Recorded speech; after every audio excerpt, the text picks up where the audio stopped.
Room 616, the hotel that hates you.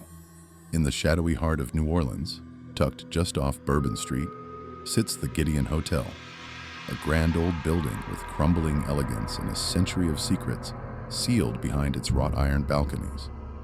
It's the kind of place that smells like dust and history, where the wallpaper peels like old skin and the chandeliers still flicker with gaslight flickers, even though they're wired for electric.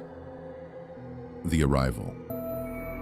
Emma was just looking for a cheap place to stay.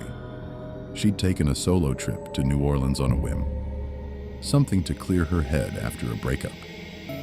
Online, the Gideon Hotel looked charming and vintage, the kind of listing that screamed quirky adventure. A last-minute deal popped up. Room 616, $66 a night. She booked it without a second thought.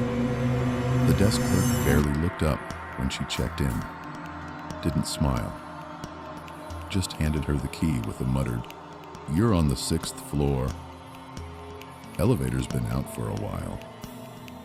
The first night, the hallway to room 616 was strangely cold. No AC, but a chill that clung to your clothes.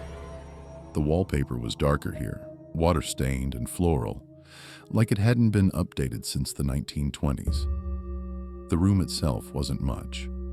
Small bed, cracked mirror, antique dresser, and a closet that didn't quite shut. But she was tired. She locked the door, turned off the lights, and fell asleep quickly. At 3:33 a.m., she woke to the sound of static. The old TV in the corner was on, blaring fuzz. She was sure she'd turned it off. Then came the knocking, slow, deliberate, from inside the closet. She sat up, heart pounding, listening. Knock, knock, knock. She grabbed the lamp and yanked open the closet door. Empty, but her suitcase had been moved. Her clothes were tossed on the floor, and a single item, a red scarf, was tied in a neat bow on the doorknob. Emma didn't sleep the rest of the night. The town knows. The next morning, she went to a local cafe down the block, hoping coffee would shake the unease. When she mentioned the Gideon Hotel, the barista froze. "You in that hotel?" Emma nodded. "What room?"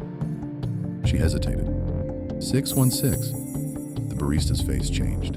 "You need to leave." The history of room 616. That night, Emma started digging. The hotel had no website of its own, but old newspaper archives were full of strange mentions.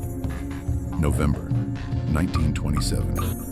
A traveling spiritualist named Cyrus Bell rented room 616 and held seances every night.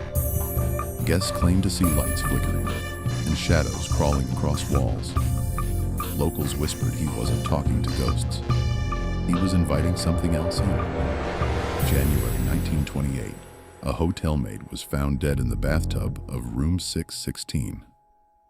No cause of death. No water in the tub. March 1928, the room was sealed off, literally bricked shut. One article said the hotel manager had it exorcised and entombed. But something must have changed. Emma figured the hotel reopened the room sometime in the last decade, quietly, to make more money off unknowing tourists. And now, she was in it. The second night, she planned to leave the next morning. Just one more night. At 3:33 a.m., the static returned. The closet door was wide open.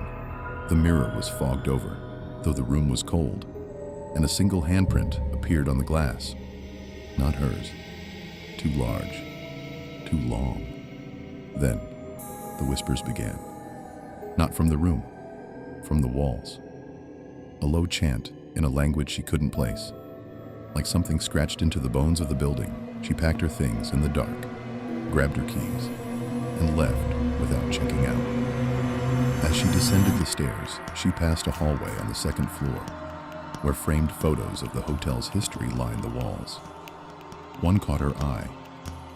It was a black and white photo, taken in 1926, A group of men in suits stood in front of the hotel.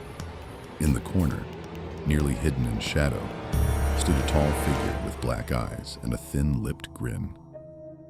Room 616. Dedication ceremony was written on a plaque beneath it. The final twist weeks later, back home, Emma got curious.